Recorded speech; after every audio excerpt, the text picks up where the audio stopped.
वैशाख मास महात्म्य 19वां अध्याय। सुनने वाले सभी श्रद्धालु भाइयों और बहनों को मेरा जय श्री कृष्णा। चलिए आज हम 19वें अध्याय की कथा सुनते हैं।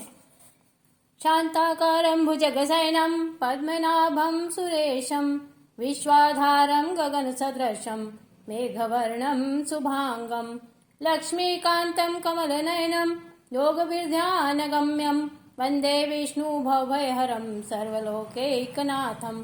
बोलिए विष्णु भगवान की जय।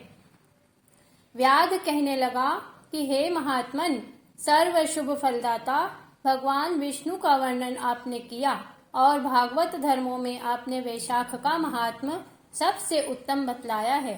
अब आप बतलाइए कि भगवान विष्णु कैसे हैं और उनके क्या लक्षण हैं, उनको कैसे जाना जा सकता है और वैशाख धर्म क्या है जिससे भगवान प्रसन्न होते हैं। व्याध के इस प्रकार पूछने पर मुनि कहने लगे कि हे विष्णु सर्वशक्तिमान हैं, निर्गुण निश्चेष्ट अनंत सच्चिदानंद स्वरूप हैं और संपूर्ण चराचर विश्व के स्वामी हैं। अब मैं उनके लक्षण बताता हूँ जिससे उत्पत्ति, स्थिति, संहार, आवृत्ति, नियम, प्रकाश, बंध और मोक्ष होती है। पंडित लोग उसी ब्रह्म को विष्णु कहते हैं। ब्रह्मादिक देवता सब उन्हीं के आश्रित हैं। इसके जन्मादि तो केवल शास्त्र से ही जाने जा सकते हैं। वेद, स्मृति, पुराण, इतिहास, महाभारत आदि सब विष्णु भगवान के आत्म स्वरूप हैं। इनसे ही विष्णु भगवान जाने जा सकते हैं। इंद्रियों एवं तर्क के द्वारा वे नहीं जाने जाते। इनके कर्म और गुणों को जानकर प्राणी मोक्ष पाते हैं और सदा उसी के अधीन रहते हैं। वही देव, ऋषि, माता पिता प्रत्येक में शक्ति रूप से विद्यमान रहते हैं। प्रत्यक्ष आगमन या अनुमान द्वारा बल, ज्ञान और सुख से प्रथम मनुष्य को उत्तम जानो और फिर ज्ञानादि आवृत्त राजा को जानो। इससे तत्वाभिमानी देवताओं को शतगुणाधिक मानो। देवताओं से सप्त ऋषि बड़े हैं। सप्त ऋषियों से अग्नि, अग्नि से सूर्य आदि, सूर्य से बृहस्पति, बृहस्पति से वायु और वायु से इंद्र, इंद्र से पार्वती और पार्वती से महादेव, शिव से बुद्धि और बुद्धि से प्राण बलवान हैं। प्राणों से अधिक कुछ भी नहीं है। यह सब जगत प्राणात्मक है, उसी से ओतप्रोत और वेष्टित है। नील मेघ के समान प्रभायुक्त सब का आधारभूत इसको सूत्र कहते हैं। लक्ष्मी के कटाक्ष मात्र से इनकी स्थिति है। इतनी कथा सुनकर व्याध कहने लगा कि हे ऋषि, प्राण सर्वश्रेष्ठ क्यों माने गए हैं? यह बात मेरी समझ में नहीं आई। तब शंख कहने लगा कि हे व्याध, प्राचीन समय में नारायण भगवान कमल योनि ने ब्रह्मादि देवताओं की रक्षा करने के लिए कहने लगे कि मैं ब्रह्मा को तुम्हारा राजा बनाऊंगा और जो कोई तुम में सर्वश्रेष्ठ हो उसी को तुम युवराज बनाओ। जब देवताओं ने यह सब बात सुनी तो आपस में युवराज बनने के लिए सब विवाद करने लगे और जब कुछ निर्णय न हुआ तो फिर भगवान को जाकर कहने लगे, हे भगवान, हमको तो कोई भी सर्वश्रेष्ठ दिखाई नहीं देता है, इसका तो आप ही निर्णय करिए। भगवान ने हंसकर कहा कि मेरे विराट रूप में से जिसके निकलने से शरीर गिर पड़े और फिर प्रवेश करने से शरीर खड़ा हो जाए वही सर्वश्रेष्ठ है।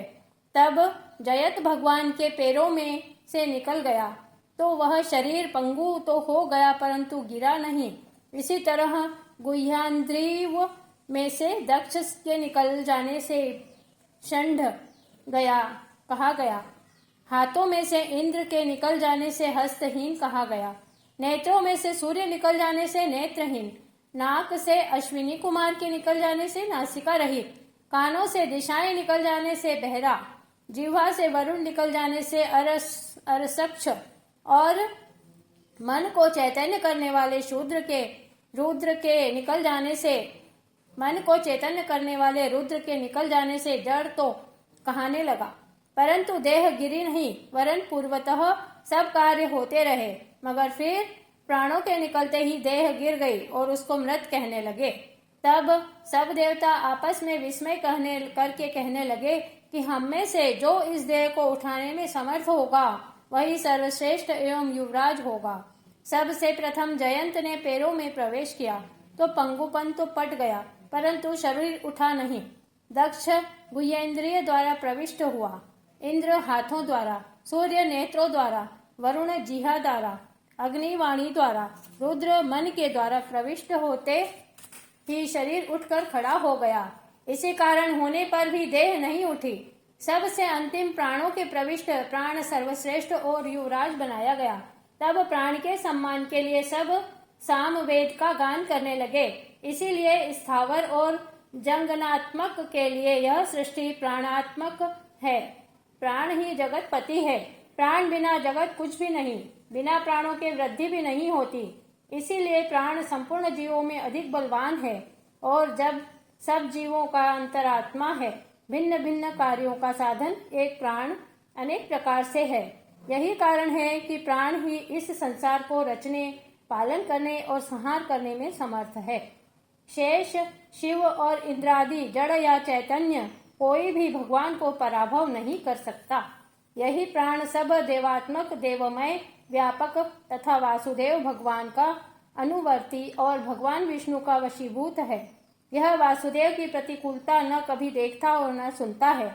इंद्रादिक देवता प्रतिकूलता करते भी हैं, परंतु यह कभी नहीं करता। इसीलिए पंडित जन इसी को विष्णु का बड़ा सहायक कहते हैं। जैसे सर्प जीर्ण केचुली को त्याग देता है, उसी प्रकार यह भी पूर्व जन्मानुबंध शरीर त्याग कर नारायण के परम धाम को जाता है। शंख मुनि की ऐसी वार्ता सुनकर व्याध ने बड़ी प्रसन्नता और अत्यंत दीन भाव से फिर पूछा कि हे ब्राह्मण, इस संसार में देवता, मुनि, राजा और महात्माओं की महिमा तो पुराणों और लोक में विख्यात है, परंतु प्राणों की महिमा इतनी नहीं कही गई। तब शंख ऋषि कहने लगे कि प्राचीन काल में एक समय प्राण बहुत से देवताओं को साथ लेकर अश्वमेध यज्ञ करने के लिए गंगा तट पर गए और हलभू से मिट्टी शुद्ध करने के लगे तो पृथ्वी के नीचे एक गुफा में कंवर ऋषि समाधि लगाए हुए बैठे थे। वह हल से खींच आए। तब वह क्रोध कर प्राणों को श्राप देने लगे कि अब तीनों लोकों में, विशेषकर भूलोक में तुझे कोई नहीं मानेगा, यद्यपि तेरे अवतार प्रख्यात होंगे। ऋषि के इस प्रकार श्राप देने पर प्राण कहने लगा कि तूने मुझको वृथा श्राप दिया, मैं निर्दोष हूँ। अतः हे कणव, तू भी गुरुद्रोही होगा और तेरी वृत्ति में निंदित होगी। तभी से इस भूगोल में प्राण की महिमा प्रसिद्ध नहीं है और श्राप के कारण कणव गुरु को मारकर सूर्य का शिष्य हुआ। शंख कहने लगे कि हे व्याध, जो कुछ तुमने पूछा मैंने उत्तर दिया, अब और कुछ पूछना हो वह भी पूछो।